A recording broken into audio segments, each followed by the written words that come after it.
Welcome to the Conscious Leadership Podcast. In this podcast, we discuss the how-to of creating conscious leadership for business, life, and the world. With ordinary people doing extraordinary things and being truly in control of their own health, wealth, and happiness. Knowledge plus action with a plan creates magical results. Introducing your host, Julie Hogbin, author, international speaker, mentor, disruptor, and creator of conscious leadership, and property investor living in the UK. Hi, this is Julie Hogbin from the Conscious Leadership Podcast, and I have the joy of having Paul Bramley sitting in front of me, and we're in a soundproofed studio, everybody, with like egg boxes on the walls. And Paul is the owner, founder of the British Polygraph Testing company. Website's Polygraph Testing, BritishPolygraphTesting.com. And I happened to meet Paul last week, actually, just coincidentally sitting beside him at an event we were at. Got talking and thought, considering the title of this podcast is Conscious Leadership and he's a polygraph tester, what a fabulous opportunity to do the first interview for Conscious Leadership. So, Paul, could you tell us about what you do, how you got into it, and what are the results that people can get from utilising you and what you do? Okay. So obviously I'm a polygraph examiner. That's a lie detector for most people. So whenever people hear that, they kind of think Jeremy Kyle, as that's most commonly what most people are going to interact with polygraph for. How I got into it is quite an interesting story. Tell us. My dad got my mum to have a polygraph exam. Now, this was not about fidelity. They was getting divorced. This was not about fidelity. This was about diamonds. So they'd been out for dinner and one of the clasps had broken on her ring and the stone had fell out. Well, the jeweller said to my dad, no, it shouldn't fall out even with two clasps. And then later on, they'd been out in Spain and she'd lost one of her other rings. So Dad got paranoid and thought it was some kind of insurance scam or something like that. I don't know. So my mum said to my dad, fine, yeah, I'll take a polygraph exam. She went, listen, you better have a bottle of champagne, a fillet steak and a lobster ready for when I pass, which she did. But that was where I got chatting to the polygraph examiner, who's kind of become my mentor, Terry. Lovely fellow.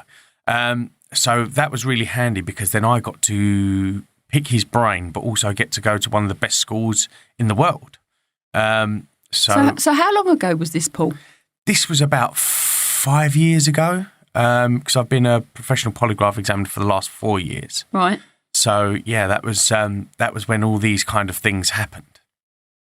So I was quite lucky then because I went out to Florida and I went to study, and you study for a minimum of sort of 3 months. You have to do a minimum of 400 hours of testing.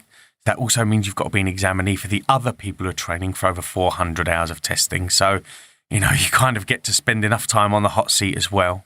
And then it was kind of, I got 100% in all of my exams except for 2. I got 97% on my final. So it's kind of like round peg, round hole. So I've always been quite geeky, quite sciencey.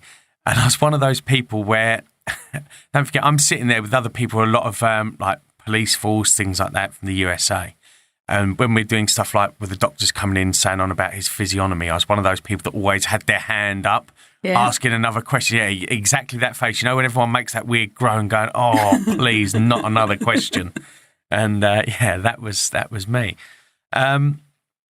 So where was I following on from that? So that's kind of how I got started in the industry.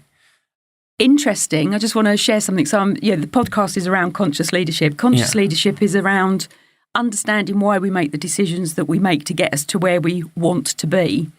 And just thinking about what you've said about you're the person with the hands up, that's also my philosophy in life, actually. You put your hand up and then go, how do I make this happen? So you take the opportunity presented in front of you, which is actually why we're now sitting recording this interview, because we happen to sit beside each other. And I said to you, can I interview you for the podcast? Without even asking me what it was about, you said yes. Yeah.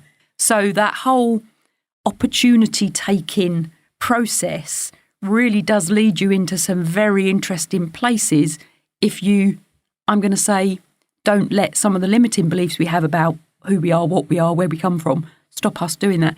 So very briefly, you've said you've always been a geeky type individual. What did you do before you got into polygraph? I've done a fair few jobs. So the family business was we remould and retread truck tyres. Try saying that when you've had a few drinks. I've then gone on. I was a trader in the city. I was a chugger. For anyone who doesn't know the term, that's one of those charity muggers that stops you in the street and says, "Can I tell you a little bit about Save the Children or Christian Aid," things like that. And so I've worked in retail. So I've done a fair few different jobs in my time. So when was the story with your mum and dad and the diamonds and the polygraph test? Because I'm not sure how I would feel if my partner.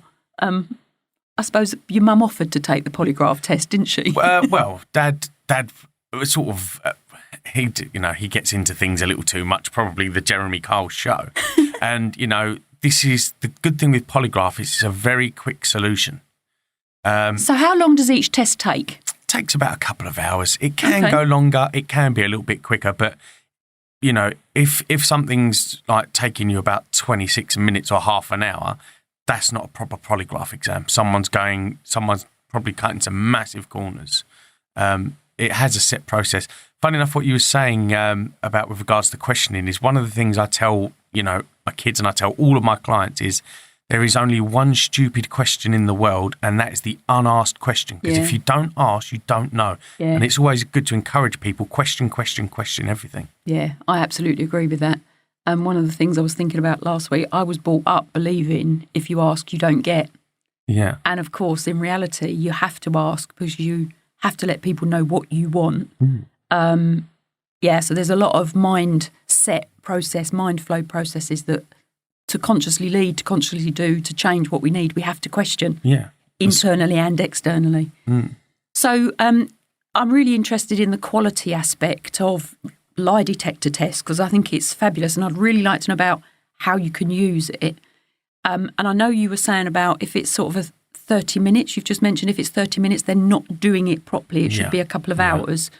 Does that couple of hours include the test and the debrief or is that the test? That includes the whole thing. So whenever a client comes into me, we're going to have, first of all, I've got to go through some admin. Generally be trying to put someone at their ease. I had some clients come to me once, 3.5 hours their journey down to see me. Now, he'd given his partner the absolute 3rd degree for that entire journey to the point she come out, she was shaking like a leaf.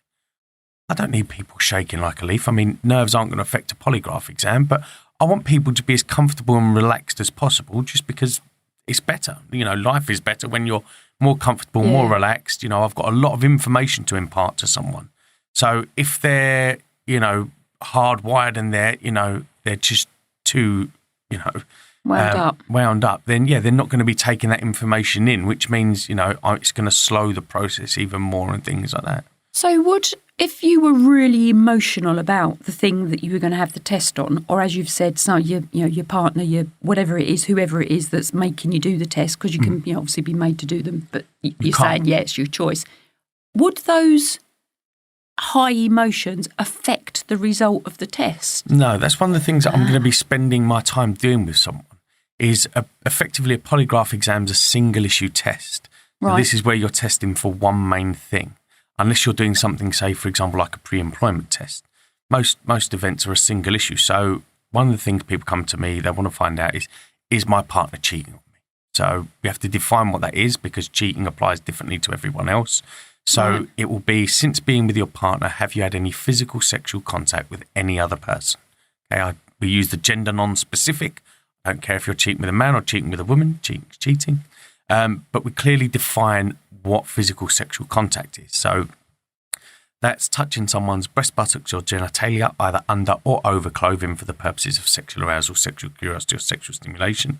It also includes you causing them to touch your breast, buttocks or genitalia, either under or over clothing for the purposes of sexual arousal, sexual curiosity or sexual stimulation.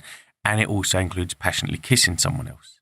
So something else I make explicit is it doesn't involve kissing friends hello, goodbye, kissing mum and dad hello, goodbye, kissing the kids good morning, good night, touching kids' genitals for the purposes of bathing, wiping, diapering, keeping them clean, etc.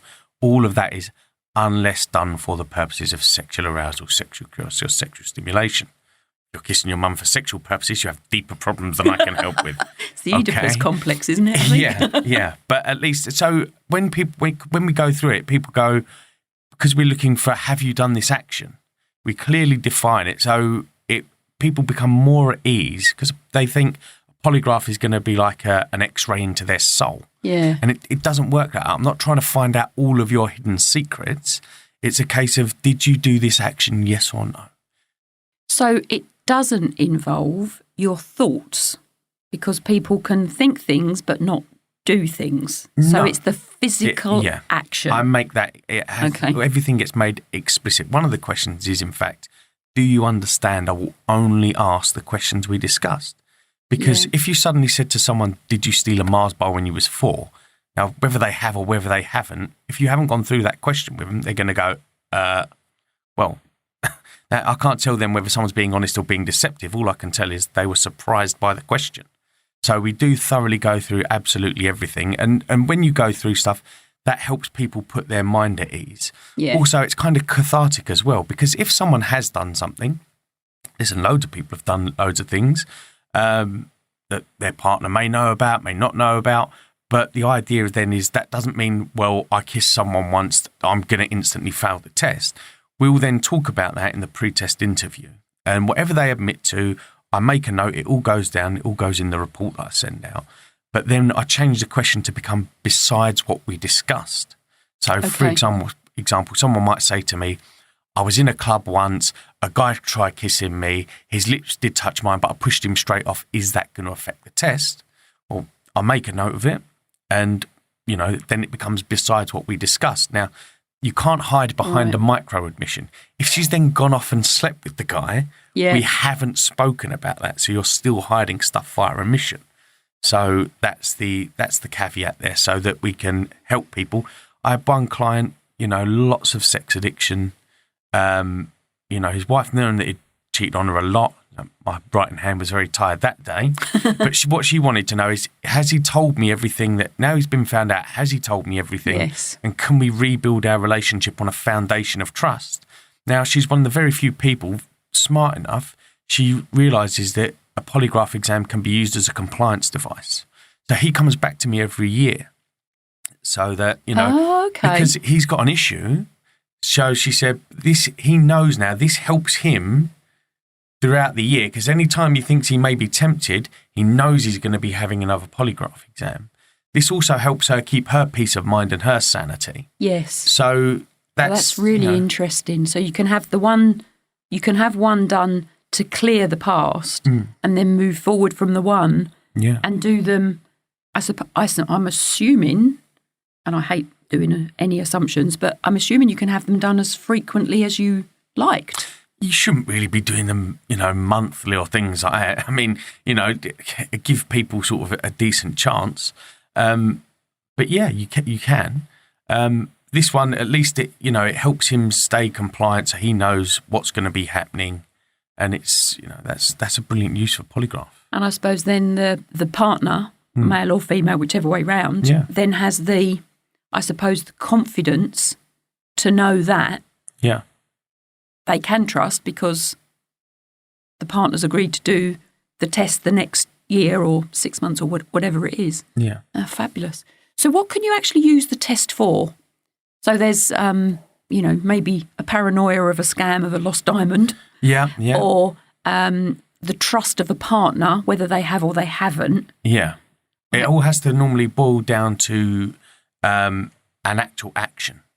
So I deal with a lot of paranoid people. So I had someone tried to ask me the other day, said, I want you to test her for how someone looked at her. I went, whoa, I can't test someone else for how somebody else has looked at them as you're walking down the street. No. That doesn't mean they've done anything wrong. So it has to be an actual action. The things, one of the most common questions I get asked is, can you test him to see if he still loves me? Right, okay. That's define the word love. Feeling and an emotion, isn't it? Exactly. It's like trying to describe the colour blue to someone who's never seen before. Yeah. You can sort of try and describe love, but you have to use equally amorphous terms. Well, I can't do that on a polygraph exam. It has to be clear and defined so that anyone could read that question and go, I know exactly what that means. So if somebody defined love as a behaviour of buying them red roses weekly, you could polygraph for buying red roses weekly, but you couldn't polygraph for... No, I mean, I wouldn't run that kind of a test at all. It would be a case of, do you do that action? But then why would someone want to find out if they're buying them roses weekly? Well, you wouldn't. They'd just be, oh, I get a nice thing, So have you ever been able to define love to an action or a behaviour? No, I wouldn't try. No, again, okay. You'd put every poet out of a job. It's, okay. It's beyond my remit to try and define love. So part of the, I'm again going to say there must be a pre-interview, pre-conversation. Yeah, of course. That you tell them whether you can or you can't test the thing that they want tested. Yeah. So the other one that people always ask for is, does he intend to stay with me? A polygraph isn't a magic 8-ball. No, we can't go, probability looks good. Not only that, we know that there's a few stages that someone could go through in a week to take a normal person and make them a murderer. Now, that can apply to anyone. So you can't, a polygraph can't say, well, these events could happen to someone, but they would still never do that action. So again, you can't predict the future with it. So what do you normally, what's your, I suppose, I don't know if there's a percentage split of what type of subjects you cover on a weekly basis? I mean, just talking about murder. Yeah.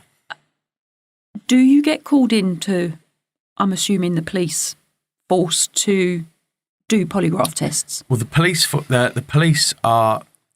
they have their own examiners, and all of that's run by a guy called Professor Don Gruben up at Newcastle University. Right. So he's the kind of gatekeeper for that.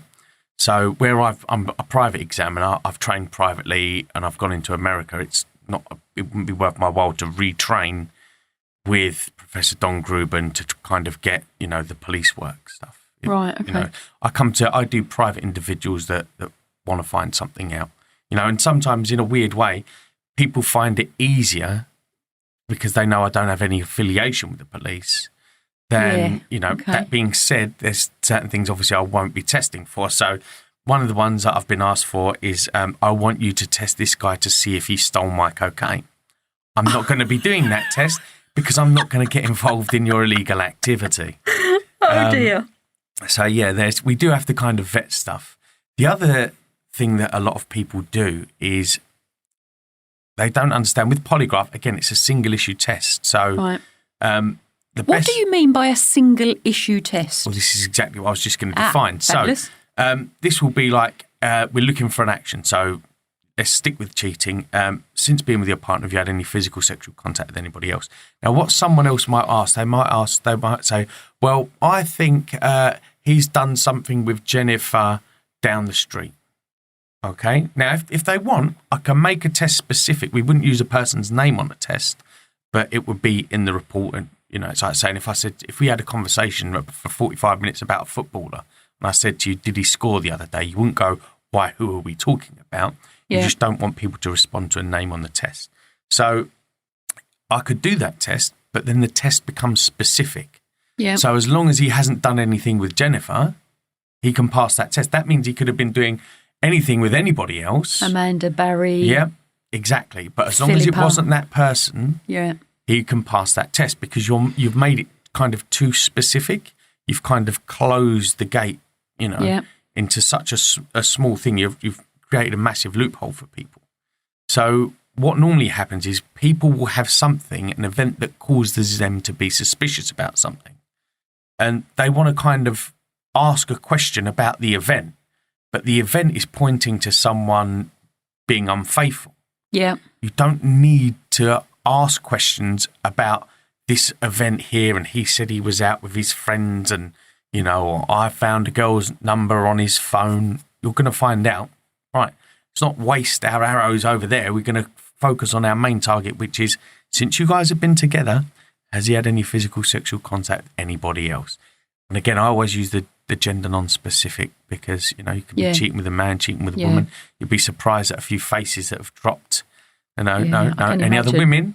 No, any other person, thank you. Yeah, so, if not, there's a big conversation that needs to be had there. Yeah. So that's kind of how it works and how it runs. So what other purposes do you get clients coming to see you about? So there's I'm going to say probably the most obvious one is around fidelity and trust within relationships. Yeah. How else can you use the... Well, I mean, theft is a big one. Yeah. So what, within business or from friends or family or both? Everything. I mean, I did a test where these people were moving large amounts of cash between one another. It was about £250,000. I said, listen, if I was handing someone a bag of £250,000, I guarantee I'd have my phone out. I'd be selfieing myself inside of the bag and me handing the bag over. But I said, I normally do. The one time I didn't, the bag goes missing. So then it's a case of, he said, she said, one saying I've give the guy the bag, the other guy saying he hasn't. So we got to the bottom of that.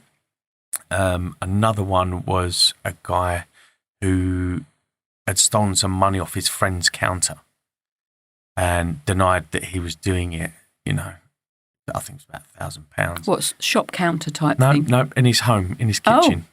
Popped into his friend, he said, I had £1,000 sitting on the side. Wow. This guy's saying he didn't take it. He did, failed his polygraph exam. And his relation who'd brought him to me said, so what's gone on? And he said, listen, I'm the only person who stood by you and stuck up for you. Tell me what's happened. And then he did admit to it. He was going to send the guy back in to apologise to me. And I'm like, I don't need apology. This is what I do. I've got you the truth. So now you know what's happened. That's interesting. So would the results of the polygraph tests be applicable to take to a legal level? So could you use the results if you were then to sue somebody? Could you use them as a legal proof? In the UK, no. Not at the moment. Okay. One thing it can be used for is in industrial tribunals. So I had a client, he was accused of stealing a load of scaffolding off a building site. And this, so his company was subcontracted by a larger company and they said, we don't want this guy on our work site.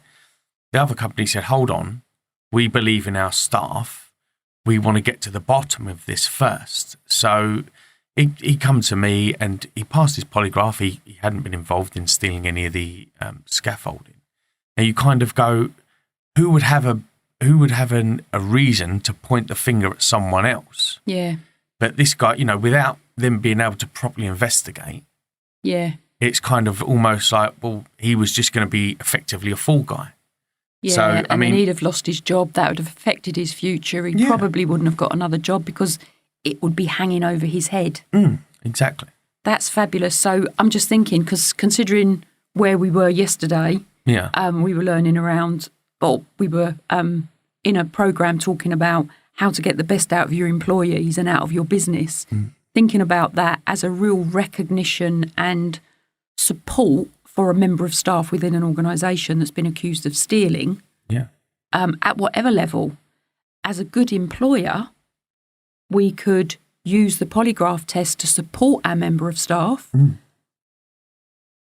get the true result. Yeah. Well, I mean, again, everyone's, a polygraph isn't infallible. Yeah. A single issue test is about 96 to 98% accurate. Yeah. Which is pretty high. Am I going to get everything right? No, and that's just the nature of the testing. Yeah. But then people don't realise that even DNA isn't infallible. I didn't know that. Yeah, no, DNA. Well, if you've ever had a bone marrow transplant, you will be what's called a chimera because your skin DNA is going to be different from your blood because you've got somebody else's bone marrow effectively making your blood. Oh, okay. Yeah, of course. So that's, I'm quite happy to take a cheap swab.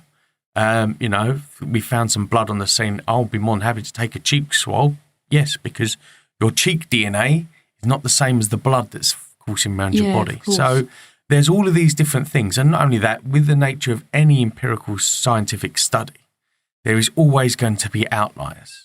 So you can't just say, well, we're just going to cherry pick this data from the middle. You have to account for it all, which is why when you look at a lot of drug companies and drugs and things like that, they'll say, for example, with antidepressants, one of those side effects can be suicidal thoughts. Yeah.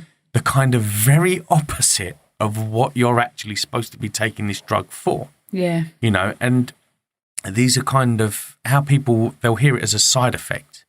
It's not, it's an effect of the drug. It's just an unintended consequence of taking that drug that will happen to a certain amount of people. Yes. So, for example, there's a small portion of the population that's allergic to warfarin. Most people, it's a great medicine that will help them. If you're one of those people who's allergic to it, it's a poison, Yeah, it's quite lethal. Yeah. So, Okay. So if people wanted to get hold of you, so just for the listeners, this is the first time I've ever spoken to somebody, apart from seeing it on the Jeremy Kyle show on occasions, that first time I've ever spoken to anybody who does this as a living. I'm absolutely fascinated by it, and I'm fascinated by it for the positive purposes that it can give to people when they're in a bit of a quandary, or don't know, or can't trust, or want to know the truth about something, both individually and for businesses. So it's one of the reasons I've asked Paul to do this test, because I think it's a fabulous thing. It would stop so much grief for people in the moment and for their future if there's one of those things where actually, let's do a polygraph test, let's get to the base of it. It's the objectivity of the thing rather than the subjectivity of the emotion. So it's real hard, I'm going to say factual evidence linked into a scientific process that gives you the result. So if anybody that's listening to this, and I'm going to promote this, and I'm hoping you're going to promote it as well, because it's your business as well as whatever, how would somebody get hold of you?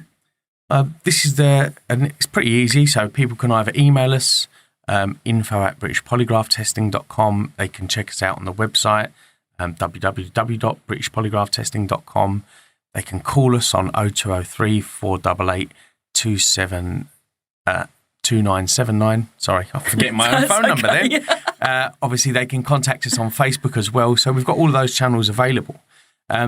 It's nice to be able to kind of talk to people and explain it. Like you said, what happens is people end up in a quandary. So in most relationships, they end up where they think their partner's cheating on them. So it stops them from being able to commit to the relationship properly, because they worry, am I being made a fool of? Yeah. But they also haven't got enough information to give up on the relationship, because we all invest a lot of time, effort, energy, emotion into our relationship. So what happens then is you haven't got enough information to make a decision either way. So then what happens, the arguments start and they continually spiral round. And so we help people get to the bottom of that so they can kind of put it to bed. So, I mean, sometimes I have to give people bad news. Another time I had an examiner. The moment I told her that she'd passed, she turned her phone back on and started Googling Hermes bags and went, this is going to cost him. So sometimes you've got to eat some humble pie. I had another client and he was absolutely convinced that his partner was cheating on him. But he was quite a paranoid person anyway. He would say he'd lock the doors, lock the windows, they'd go to bed. He'd wake up in the morning and go, where was you last night? Wow. She's like, in bed asleep next to you. So for him, it was useful in that for his family have said, look, the reason why no one would believe him is because he's done the same behaviour in every single relationship he's been in. So now we can get him the help that he needs. Do people on the... So the person has the test, somebody wants them to have the test, I'm sort of assuming. Or if you're being accused of something you haven't done... You want to prove your innocence. Yeah, because how else do you prove it? If you haven't done something, well, there's no evidence. So the person that's not believing you, and again, I don't know whether you get involved in this or whether you give the result to the person who's had the test and then they talk to the other person. I suppose the first question is, do you ever talk to the other person, the person that's doing the non-believing? Yeah, I do. I mean, a lot of the time, sometimes people will they'll come together with me and discuss the kind of questions that we ask, how it works, etc. Yeah. Another thing can be that, I do get some weird requests. So they've come to me on their own and they're going to put the report in someone's Christmas box as part of their Christmas present. And you're kind of like, okay, that sounds like how to have a lovely argument on Christmas Day. Because really, you want to try and involve someone in the process so they understand what's going on. So you want to work with both parties? Yeah. If you can. Yeah, if I can. I mean, because it makes it easier so everyone knows that everything's on the level. I'm a professional. Yeah. This is how it works. I explain everything. It can be, though, that if people, because of how I have my confidentiality agreements, it can only be that I'll discuss the polygraph exam with the examinee and then whoever they're going to name on that. If not, they have to send me something in writing to say, I hereby give permission to Paul Bramley, British Polygraph Testing, to speak to so-and-so and so-and-so on my behalf about my polygraph. Yeah. And then the exam number. Do you find that the people that are doing the only way I can describe it from my own head is the non-believing, so it's not the person being tested, it's the other person. Yeah. Do they believe the results? Do they then go, okay, I was wrong? Some do, some don't. Some people are very kind of, their mind is very set. Now, the problem with that is cognitive bias. Yeah. So the best way to explain it is if I said to you, I'll give you £100 for every red car you spot today, you think, lovely, brilliant. Now, end of the day comes, I say, fantastic, right? How many green cars did you spot? And you feel your jaw drop kind of a little bit and you go, red cars? You said red cars? Yeah. Now, what happens is as you're walking along the street, your mind will go, oh, red car, relevant information. You'll probably be able to remember some makes, models, even some license plate numbers because you think every time I remember one, that's another £100. Fantastic. Yeah. When your car when you see a blue car, your mind goes, ignore that. Yellow car, ignore that. Orange, is that orange or is that quite red? We'll call that red for today. Filters all the information. So what happens when you have a suspicion, your mind only confirms the things that you already believe. Yeah, of course. Okay? Yes. So then, I'm with you on this one. So what happens when someone has a suspicion, anything that disproves what they believe, their mind is going, ignore that. Yeah. I've had a lot of surprisingly older gentlemen that have gone into such depth with regards to WhatsApp. And one of the things was, well, whenever she goes online, he goes online. And it's kind of like, well, unless they're, telepathically communicating, what's the problem?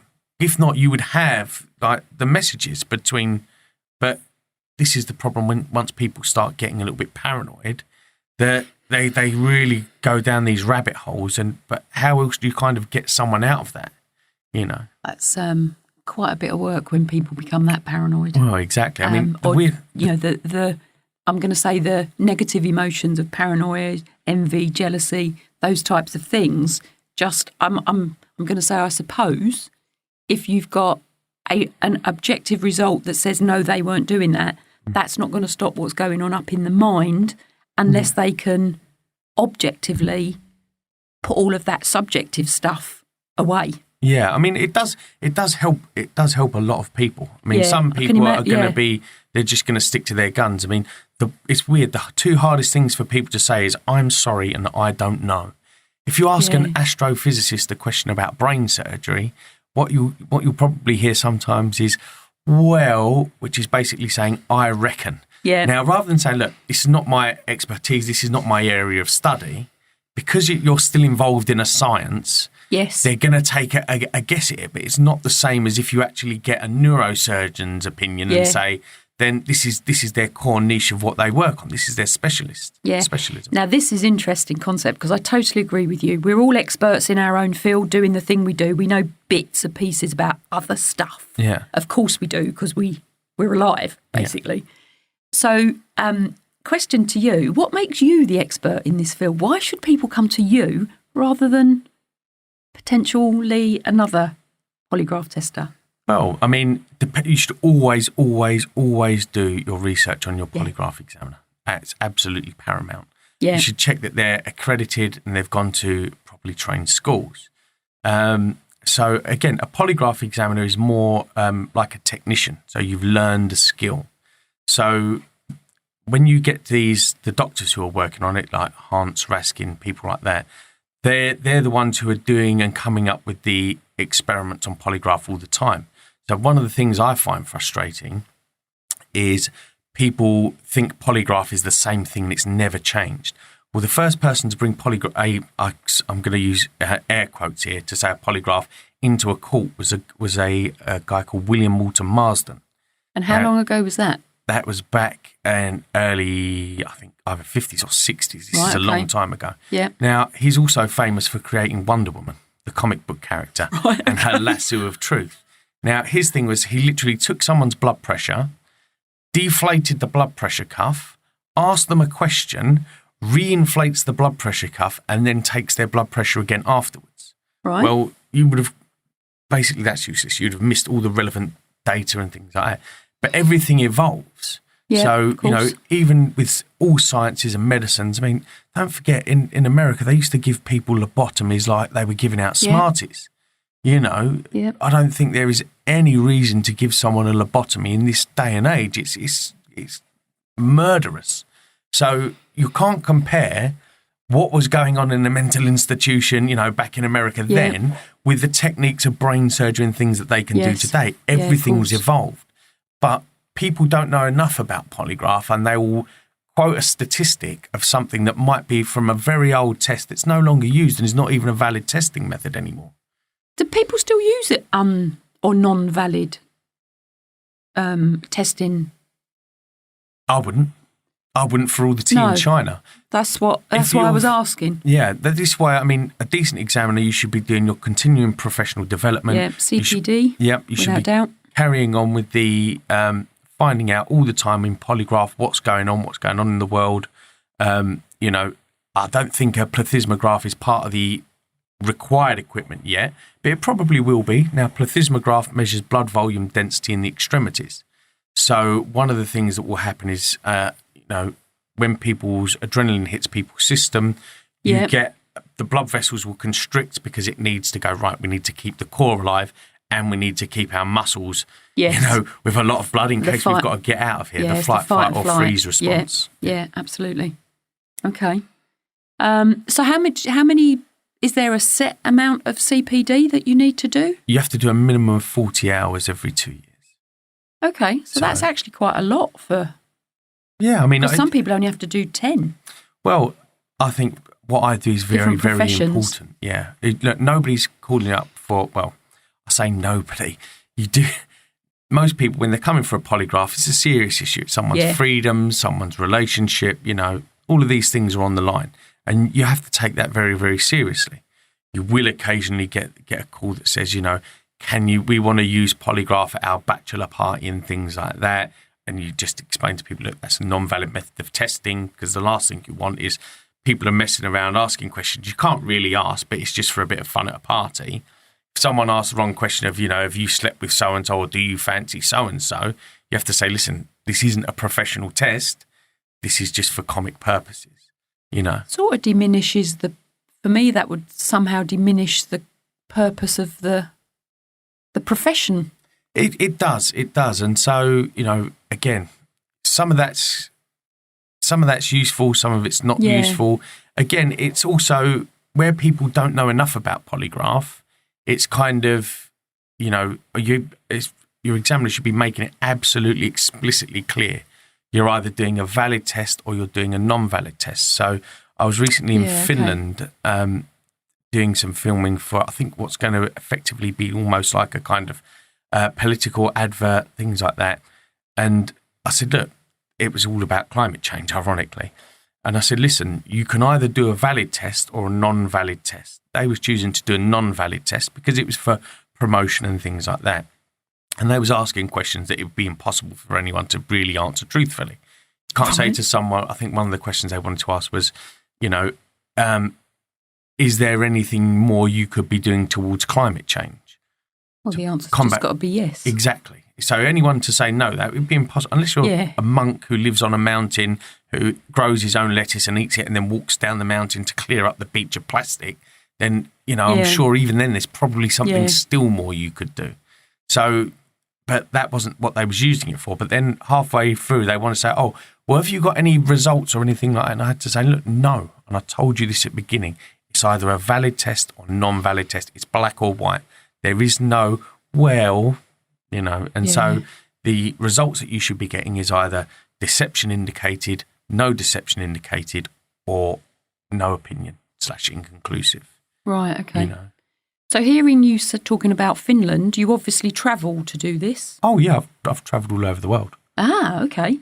So you can go anywhere. So anybody listening to this podcast, this interview, can contact you and you could, if you choose to, go and see them wherever they are. Pretty much. I mean, apart from, there'll be things like, say, for America, if you're doing polygraphs there, then each state will have its own polygraph association and will also have rules and regulations there. So one of the ones is in Illinois. You can't have a blood pressure cuff on someone inflated for longer than 4 minutes. Right. So basically, you can't really do polygraph there because a normal part of a test will take about 7 minutes with a blood pressure cuff inflated. Right. And there's no way you could shorten that down to get the right result. Fit with, well, it's not to get the right result, to fit in with that, to comply with that. Yeah. So you just couldn't do a polygraph there. I mean, but again, if you're an American, you can travel states, you can, you know. So just thinking about that then, I'll ask the question because I can ask the question and it's just come into my head. So there's no difference between gender, between race, between the culture we're born into. It's completely carte blanche across everybody. Yeah. Around the world, in reality. Well, I mean, one of the things that I do check at the beginning is that someone can even respond to a lie. So I've never, ever had anyone who's not been able to respond to a lie. And I know of one woman in the world who's not been able to respond. Now, that was a little old woman in South America. The examiners thought the instrument was broken. They was checking on themselves. It was working fine. They're sticking gel pads on this poor little old woman's head. Nothing. If that's the case, you just can't take a polygraph exam. I think there might be factors for that. I think South America is generally hot, generally humid. And the older we get, the less quickly our body responds to stuff. So the reason why nerves don't affect a polygraph exam is because we're looking for changes in state. Right, so, okay. you know, you're not suddenly going to be more nervous or less nervous all of a sudden during a polygraph exam. Sometimes I'll have to say to people like, you know, should we take a little breather there? And they go, oh, I'm feeling a little bit funny. They're having a panic attack. Yeah. Now, they don't want to tell me that they're having a panic attack, but I'm not trying to catch anyone out insofar as that, you know, I want the test to be valid. I want you to be relaxed as possible. If we need to take a breather, we take a breather. You know, and it's clear, I let everyone know at any point they can stop the exam for whatever reason they choose and just go, that's it, I don't want to carry on. Yeah, I suppose the emotions that some people would... that would be evoked in some people could be quite high, depending on what they're being asked to respond to. Oh, yeah. Of course, we're all different in how we respond to requests for... because I suppose taking a polygraph test means somewhere that somebody doesn't believe us about something. Yeah. So there's that whole content of emotional, you're not believing me and I'm telling you the truth. Well, exactly. And where does that take you? And then you put on cuffs and being asked questions by, I'm going to say a stranger. And what could that do to you? There's no cuffs involved. No, I meant, sorry. A blood pressure cuff. A blood pressure cuff, not handcuffs, cuffs. But I mean, again, what people know of polygraph, they'll see in TV shows and movies and things like that. Yeah. You know, I'm not shining a big light in someone's face. I'm trying to put people at their ease, if anything. You know, we don't, you know, the old ink pens, that's a very, very old polygraph instrument. Yeah. I don't need... Can people, can they be wrong? So could people lie and, because you see it on the reality shows, or I've seen it on the reality shows, they say, that's not true. That can't be true. I didn't do it. Yeah. Can people, and I suppose this is a two-way process, can people lie and, I'm going to say, beat them? And then the other side of that for me is people truly, truly, truly believe that they didn't do the thing. So they've changed their own story. They've changed their own reality, which some people do. So even if they've changed their own reality, could they, I'm going to say, beat, for want of a better word, the polygraph test? And can they lie and beat, for want of a better word, a polygraph test? So, again, a polygraph exam is 96 to 98% accurate. Yeah. Okay? Okay. There's nothing more we can do about that. Regardless of the reality in my head says I didn't do it when the reality says I did, but I've changed it in my head. Well, the thing is, most people, who's the one person in the world you can't lie to? Yourself. Exactly. So when you're asking someone, did you do this action? You can't sort of really self-hypnotise yourself to believe that you didn't do the action. Yeah. So if you say to someone, don't think of a pink elephant, what's the first thing that you've just done? Think of a pink elephant. So, exactly. So it's one of those things, it comes straight to mind. What happens normally, it will be the process of, you know the truth. So you remember and recall the truth because that's the easiest, least energy process. All you're doing is remembering this is what happened. Yes. Then when you go on to lie, you're then making a conscious decision, and normally you've got to come up with a salient story that covers any salient point that covers, any point where you might be able to get caught out. But that has to happen very, very, very quickly. Yeah, okay. And it's changing in work levels in your body, which is why, remember when you was a kid, everyone says, just tell the truth. That way you haven't got to remember anything. It might go, I don't lie because I haven't really got to think about, and I haven't got to remember the lie and then the lie about the lie. And it just becomes a nightmare process. Yeah. And part of this podcast for all you listeners out there is called Conscious Leadership. And it truly is about speaking your truth, saying your truth, living in truth, dealing with things as they come up, because the fight or flight response actually damages us as humans if we're in it too long. Yeah. So getting yourself out of conflict, living in a positive approach. And that's not, I'm going to say that's not me being everybody's got to be positive because, life happens, but it's living in truth. And that is around making conscious decisions about what we do or don't do. Looking at how we're programmed, unconsciously programmed through all of our experiences that we have in life, from all of our influences around us, to create something that's easy, something that's collaborative, communicative, that works with people rather than against people, because we truly, truly do get better results. So, Paul, one more time, I've got one, I'm going to ask you to repeat how people can get hold of you again, and then I've got one more question to ask you. Sure. Just on that note, just before that, Yeah. what you were saying about with people's consciousness and how we live. Yeah. Nobody is the villain of their own story. So even when they caught Al Capone, you know what he turned around and said? No. I don't know why people have a problem with me. I only kill bad guys. Nobody puts So their in hands his mind, up he was doing a good job. Yeah. He didn't see anything wrong. And his excuse was he wasn't doing anything wrong because he was only punishing other bad people. Yeah. So That in a makes- way, that's that makes kind a of he's logical trying to make sense, himself good. But we Yes. know you can't go around killing people. It doesn't. It's not really justified, is it? No. Well, apparently, unless you're a government, in which case they do it professionally. Let's not get into that. So Another podcast for that one. Right, last way for people to get in touch with me. So they can email me at info@BritishPolygraphTesting.com. Yeah. They can call me on 0203 488 2979. Got it right that time. Yay. And you can also follow us on most social media. So it would be www.facebook.com/British Polygraph Testing. Yeah, okay. So my final question to you. Yeah. What's the one piece of advice you would have given to your younger self, knowing what you know now? And that was me dropping my book on the floor, everyone. Wasn't she's beating me? Help. It would probably be start investing younger. So if I could go back and say, buy Amazon, that would be great. But it would be more get back into the process of investing, saving and investing in yourself. That's what pays the biggest returns. Yeah, brilliant. I'm going to say thank you, Paul. I think this has been fascinating conversation. We're sat in this soundproof dead boxed thing, cubby hole, overheating, I have to admit. But thank you, Paul, because that's been fascinating. So, if anybody wants to get hold of Paul for anything, please follow those links. Comment on the podcast. I'll put this on.